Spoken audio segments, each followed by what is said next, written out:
오늘 말씀은 우리 인간의 욕심과 또한 야심에도 불구하고 온전히 하나님의 뜻, 하나님의 계획하심을 이루어 가시는 그 하나님의 주권에 대해서 말씀해 주고 있습니다.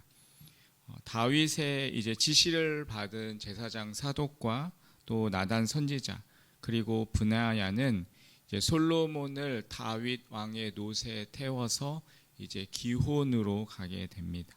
그리고 성막에서 가지고 온 그 기름으로 부어서 이 솔로몬을 이스라엘의 세 번째 왕으로 세우게 됩니다. 그렇게 솔로몬이 왕으로 선포되었을 때 모든 백성들이 나와서 기뻐하고 환호했다라고 말을 하고 있습니다. 다윗에게 주었던 그 약속이 이 솔로몬을 통하여서 계승되어서 이루어지고 있는 것을 보게 되고, 또 이스라엘 백성들은 그 하나님의 약속이 이루어지는 것을 보면서 기뻐했다는 것입니다. 사무엘하 7장 13절에는 하나님께서 이러한 약속을 하셨습니다.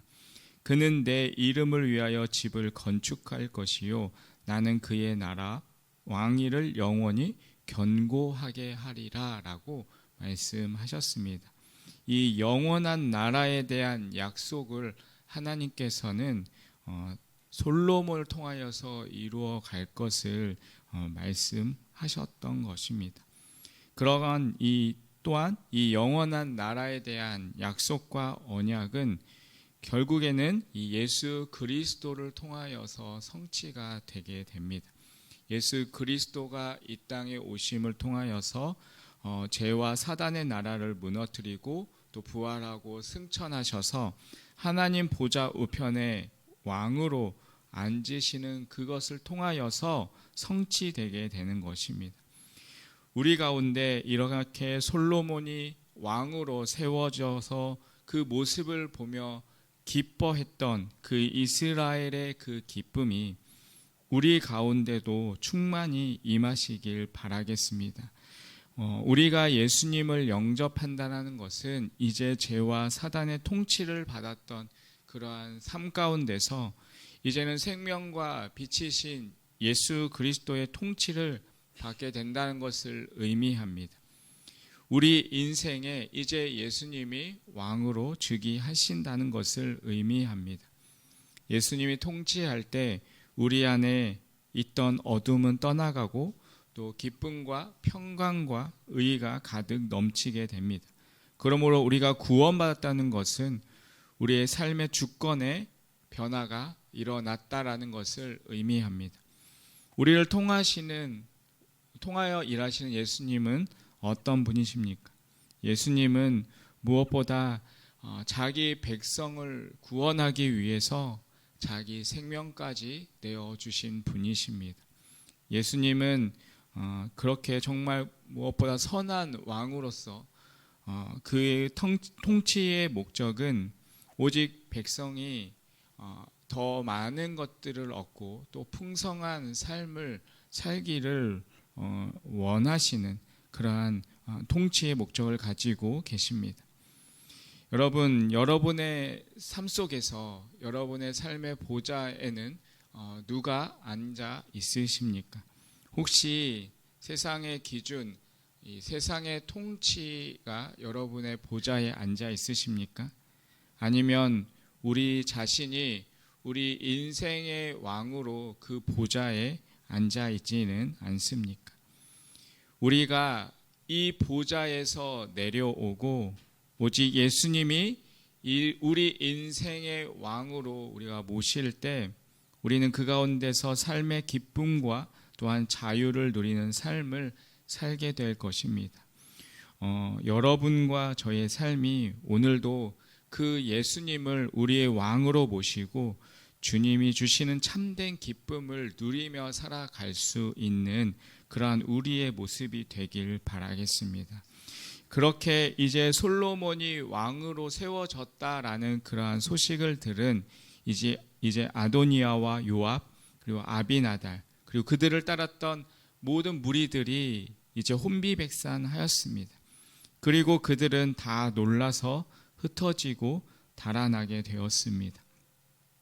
오늘 본문 49절에서 50절을 다시 한번 보면 아도니아와 함께한 손님들이 다 놀라 일어나 각기 갈 길로 간지라. 아도니아도 솔로몬을 두려워하여 일어나 가서 제단분을 잡으니라고 기록합니다. 아도니아는 어쩌면 자신의 것이 아닌 것을 욕심내고 그것을 얻으려고 했습니다. 하나님과 다윗의 어떠한 허락도 받지 않고 스스로 왕이 되어서 그 왕위를 찬탈하려고 했습니다. 인간적인 눈으로 봤을 때 그와 함께 했던 세력들은 너무나 크고 대단해 보였습니다. 하지만 그 가운데서 진짜 왕이 세워지게 되었을 때 그들의 무리는 허무하게 무너지는 모습을 보게 됩니다. 그렇게 많았던 사람들 중에 한 사람도 이 아도니아를 지켜주기 위해서 남아있던 사람은 아무도 없었습니다.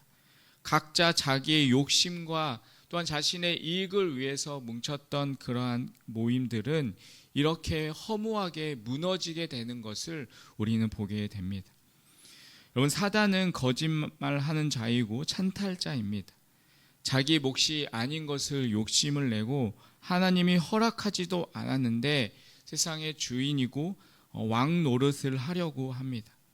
그들은 우리들의 죄와 또한 우리 죽음을 붙들고 우리를 종으로 삼아서 그 위에서 군림하고자 합니다. 그는 마치 자신이 이 세상의 주인인 것처럼 그렇게 우리를 조종하고자 합니다. 마치 세상은 그런 어둠의 세력에 붙들려 가는 것 같습니다. 그런데 기억해야 할 것은 진정한 왕이 세워지면 그 나라는 한순간에 무너지게 되는 것입니다. 예수님이 이 땅에 오신 것은 그 마귀를 무너뜨리고 마귀에 붙들려 종노릇하는 그러한 우리를 자유하게 하기 위해서 오셨다라고 말씀하십니다. 그들의 나라는 예수님의 임재 앞에 무너지게 될 것입니다. 여러분, 아도니아를 보십시오. 그는 이제 자기의 목숨을 부지하기 위해서 제단에 뿔을 붙잡고 솔로몬 왕에게 자비를 구하는 모습을 보게 됩니다. 사단은 이 세상의 모든 것을 지배하는 것 같아 보이지만 결국 진정한 왕이신 예수님 앞에 머리를 꿇고 그 앞에 복종하게 될 것입니다. 솔로몬은 그가 다시 악을 행하지 않는다라는 조건 하에 다시 한번 기회를 주고 그를 돌려보냅니다.